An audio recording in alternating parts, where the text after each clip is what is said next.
Dr. Bintang, Dr. Amira Faraznas, Dr. Maria Francisca, Mbak Vera Oktavianti. Tentu saja kami mengucapkan terima kasih atas berbagai masukan secara lisan maupun tertulis, dan ini menjadi satu fenomena penting bagi DPR. Bagaimana suatu rancangan undang-undang, meskipun ini adalah sebuah revisi bukan undang-undang baru, tapi dari awal berkat kesempatan yang diberikan oleh pimpinan, kita betul-betul menyerap aspirasi dari masyarakat. Jangan sampai undang-undang disahkan seperti yang sudah-sudah, seluruh rakyat kaget, loh kok ada undang-undang yang baru? Ya, tapi dengan adanya forum ini dan kemudian ini juga saya lihat tadi beberapa juga siaran live, terima kasih sekali. Dengan demikian saya mungkin ke awal dulu bagaimana ceritanya sedikit saja pimpinan supaya kita punya gambaran yang komprehensif terkait lahirnya suatu regulasi tentang perlindungan konsumen, yaitu jauh banget sih. Tahun 1962 melalui pidato Presiden Amerika Kennedy, A Special Message for the Protection of Consumer Interest, dan ini kemudian sekitar 23 tahun kemudian ini yang mengilhami lahirnya resolusi Majelis Umum PBB nomor 39 248 tahun 1985 tentang panduan perlindungan konsumen dengan 4 prinsip. Nah, ini menjadi penting karena nanti ini juga yang diadaptasi di dalam Undang-Undang Perlindungan Konsumen kita tahun 1999 ya Pak, yang sampai sekarang belum ada perubahan, begitu. 4 prinsipnya adalah mohon nanti ini dimasukkan Pak. Jadi pertama adalah hak atas keselamatan dalam mengonsumsi barang dan atau jasa. Yang kedua, hak atas informasi yang benar, jelas dan jujur mengenai kondisi dan jaminan barang dan jasa. Yang ketiga, hak untuk didengar pendapat dan keluhan atas barang dan jasa yang digunakan. Yang keempat adalah hak memilih barang dan atau jasa, artinya ini melindungi konsumen dari praktik monopoli. Adalah suatu prinsip secara internasional.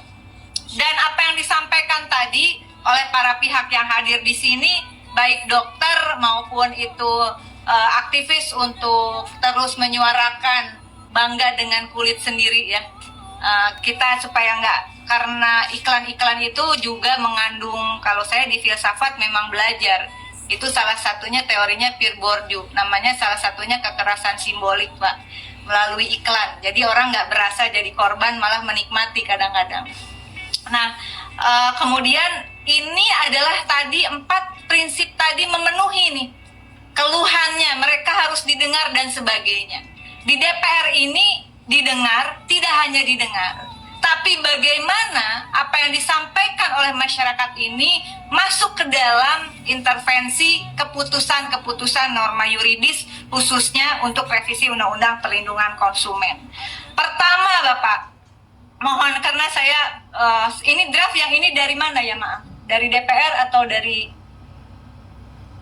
ini draft dari BPKN, BPKN? Draft, oh ini undang-undangnya. Draftnya sudah belum ada ya berarti ya? Ini undang-undang yang lama. Nah, Bapak tolong dari paparan para narasumber yang hadir, saya orang yang selalu berprinsip setiap orang adalah guru.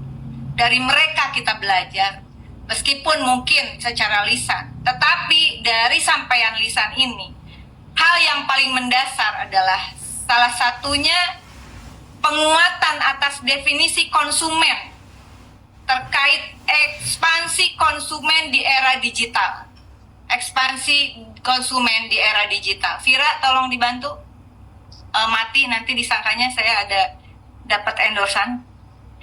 Oke, udah hidup lagi. Pertama, definisi konsumen tadi ya. Ada ekspansi definisi konsumen di era digital. Perlu bab khusus malah menurut saya tentang perlindungan konsumen di ranah market digital. Yang ini juga akan turunannya adalah bahwa badan hukum sebagai subjek ada pertanggungjawaban terhadap korporat yang kedua. Sehingga ada ekspansi kewajiban juga bagi pelaku usaha di era digital, yaitu terkait kewajiban pertama, tindak lanjut pengaduan konsumen. Kedua adalah produksi atau perdagangan barang yang menjamin termasuk pada lingkungan yang sehat. Kemudian yang tidak kalah pentingnya adalah suatu